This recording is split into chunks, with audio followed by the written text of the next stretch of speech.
Dear students, गौर करेंगे इस video में प्रश्न नंबर 2 की तरफ। प्रश्न नंबर 2 प्रश्नावली 13.3। प्रश्न नंबर 2 को आप अपने गणित में देख सकते हैं, स्क्रीन पर देख सकते हैं। दिया गया क्रमशः 6 सेंटीमीटर, 8 सेंटीमीटर और 10 सेंटीमीटर त्रिज्याओं वाले धातु के 3 ठोस गोलों को पिघलाकर एक बड़ा ठोस गोला बनाया जाता है। इस गोले की त्रिज्या ज्ञात कीजिए। वेरी सिंपल क्वेश्चन है और बहुत ही इंपॉर्टेंट प्रश्न है। ज्यादातर ये प्रश्न पूछा भी जाता है और बहुत ही सरल क्वेश्चन है, वेरी सिंपल क्वेश्चन। 3 आपके गोले हैं, 3 गोले हैं। मैं आपको बता चुका हूं, किसी आकृति को पिघलाकर जब दूसरी आकृति बनाई जाए तब उन दोनों आकृतियों के आयतन बराबर होंगे। ये मैंने पहले क्वेश्चन में आपको बताया था। यहां से एक बात आपको एक और ध्यान रखनी है, चाहे 2 आकृतियां हो, चाहे 3 आकृतियां हो, चाहे 4 आकृतियां हो, चाहे 1000 आकृतियां हो, 1000 आकृतियों को पिघलाकर जब कोई एक आकृति बनाई जाती है, वो कोई भी बनाई जाए, तो 1000 आकृतियों का आयतन और उस एक आकृति का आयतन बराबर होगा। हमने मान लिया है कि आपके पास 1000 गोलियां हैं या 1000 गोले हैं, 1000 गोले हैं और 1000 गोलों को पिघलाकर एक बेलन बनाया जाता है या एक बड़ा गोला बनाया जाता है। तो जितना 1000 गोलियों या 1000 गोलों का आयतन होगा, उतना ही एक बेलन का आयतन होगा या एक बड़े गोले का आयतन होगा। यहां से एक बात आपको याद रखनी है, समझ गए आप अच्छी तरह से। चाहे आपके गोले 10 हो, चाहे 10,000 हो, चाहे 1 करोड़ हो, कितने भी हो, जितने भी गोले हो, जितने भी आकृतियां हो, सभी को पिघलाकर जब हम एक आकृति बनाएंगे या जितने भी आकृति बनाएंगे, तो आपको एक ध्यान रखना है, उनके आयतन परिवर्तित नहीं होते हैं, आयतन बराबर होते हैं। तो बस यही पॉइंट यहां से याद रखना है। तो जो दिया गया है पहले हम लिख लेते हैं, पहले गोले की त्रिज्या, दूसरे गोले की त्रिज्या, तीसरे गोले की त्रिज्या और नए गोला, जो नया गोला बनाया जाता है उसकी त्रिज्या जो है निकालनी है। बस तीनों जो गोले हैं इनका आयतन बराबर नए गोले का आयतन। वेरी सिंपल है। तो चलिए लिख लेते हैं जो दिया गया है। तो यहां से जो दिया गया था वो हमने लिख लिया है। पहले गोले की त्रिज्या r1 बराबर 6 सेंटीमीटर, दूसरे गोले की त्रिज्या r2 बराबर 8 सेंटीमीटर और तीसरे गोले की त्रिज्या r3 बराबर 10 सेंटीमीटर, 10 सेंटीमीटर। माना नए गोले की त्रिज्या, जो नया गोला बड़ा गोला बनाया जाता है, उसकी त्रिज्या हमने मानी कैपिटल R है। सही है, समझ गए यहां तक। अब जो क्वेश्चन में दिया गया, क्वेश्चन में क्या दिया गया कि 3 ठोस गोलों को पिघलाकर, 3 ठोस गोलों को पिघलाकर एक ठोस, एक बड़ा ठोस गोला बनाया जाता है। 3 ठोस गोलों को पिघलाकर एक बड़ा ठोस गोला बनाया जाता है। इसलिए 3 ठोस गोलों का आयतन बराबर नए बड़े ठोस गोले का आयतन। जो 3 गोले हैं उनको पिघलाकर एक बड़ा गोला बनाया जाता है, इसलिए जो 3 गोले हैं उनका आयतन बराबर जो नया गोला बनेगा, बड़ा सा बनाएंगे, उसका आयतन बराबर होगा। सही है। अब 3 गोलों का आयतन, क्योंकि त्रिज्याएं अलग अलग है, वैसे एक गोले का आयतन 4/3 पाई r क्यूब। सही है। अब अगर उतना ही बड़ा होता उसी त्रिज्या का दूसरा, तो 2 का गुणा कर देते, 2 × 4/3 पाई r क्यूब। इसी प्रकार उसी त्रिज्या के, एक ही त्रिज्या के अगर 1000 गोले होते तो 1000 का गुणा कर देते, 1000 × 4/3 पाई r क्यूब। सही है। लेकिन यहाँ पर तीनों गोलों की त्रिज्याएं जो है वो अलग अलग है, छोटे बड़े हैं, तो इसलिए तीनों का अलग अलग लगाएंगे। अब देखिए यहाँ पर जो पहला गोला होगा उसके लिए 4/3 पाई r1 क्यूब, प्लस जो दूसरा होगा 4/3 पाई r2 क्यूब, प्लस जो तीसरा होगा 4/3 पाई r3 क्यूब।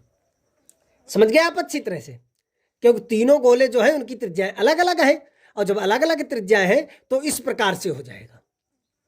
बराबर गोले का आयतन तो आपको मालूम है 4/3 और पाई r क्यूब, r हमने माना है कैपिटल, तो कैपिटल हो गया।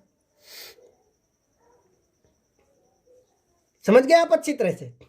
तो देखिए यहां से कॉमन है 4/3 और पाई कॉमन है, तो यहां पर बचेगा r1 cube plus r2 cube plus r3 cube और बराबर ये हो जाएगा 4/3 पाई r क्यूब।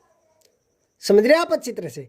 किसी प्रकार की यदि आपको समस्या है तो आप तुरंत बता सकते हैं, किसी भी प्रकार की यदि आपको कोई समस्या हो। तो देखिए ये 4/3 पाई, 4/3 पाई कट जाएगा, बचेगा आपका यहाँ पर r1 cube plus r2 cube plus r3 cube बराबर ये आपका हो जाएगा r क्यूब। यहां से वैल्यू रखो, देखो r1 क्यूब, r1 आपका है 6, तो हो जाएगा 6Q प्लस R2 है 8Q और प्लस ये हो जाएगा 10Q। सही है, अच्छी तरह से समझ रहे हैं आप। किसी प्रकार की कोई समस्या हो आप तुरंत बताएंगे। यहाँ तक आप समझ गए हैं, यहाँ तक तो कोई समस्या होगी नहीं आपको। तो यहाँ से देखिए इसे लिख सकते हैं 6 इंटू 6 इंटू 6, या डायरेक्ट जब 6 का करेंगे तो हो जाएगा ये 216 प्लस 8 का हो जाएगा 512 प्लस 10 का हो जाएगा 1000 RQ। सही है, आप घन कर सकते हैं।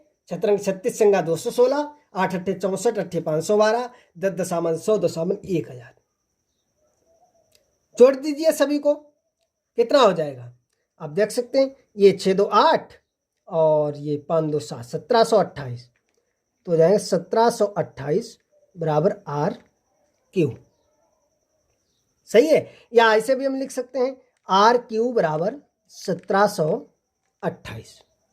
सही है, यहां से जब हमें R बराबर निकालना है तो ये हमारा हो जाएगा क्यूब रूट 1728, या ऐसे भी लिख सकते हैं 1728 की पावर 1/3।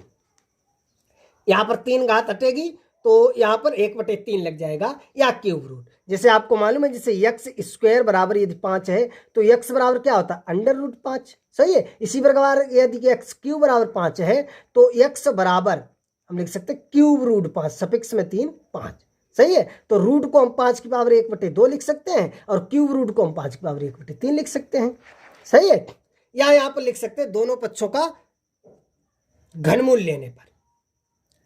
सही है, जैसे लिखते हैं दोनों पक्षों का वर्गमूल लेने पर, उसी प्रकार दोनों पक्षों का घनमूल लेने पर, या इस प्रकार से आप देख सकते हैं क्यूब रूट, ये सफिक्स में 3 बने हैं छोटे से। सही है, या 17 की पावर 1/3। तो ये आप देख सकते हैं, चाहे तो इसके गुणनखंड कर लो या डायरेक्ट आपको मालूम है ये जो 12 का आपका घन है 1728 जो है वो 12 का घन है। 12 का वर्ग 144 और 12 का घन जो होता है वो 1728। तो नए गोला जो बड़ा गोला है उसकी त्रिज्या कितनी आ जाएगी 12 सेंटीमीटर। किसी प्रकार की यदि आपको कोई समस्या हो तो आप बता सकते हैं। जिन नई समस्या है आपको समझ में आ गया है तो वीडियो को लाइक करें, कमेंट करें, शेयर करें, चैनल को सब्सक्राइब कर बेल आइकन अवश्य दबाएं, जिससे हम कोई वीडियो अपलोड करेंगे आपके पास तुरंत नोटिफिकेशन पहुंच जाएगा और आप उसे तत्काल देख सकेंगे। तो चलिए मिलेंगे अगले वीडियो में प्रश्न नंबर 3, प्रश्नावली 13.3 के साथ।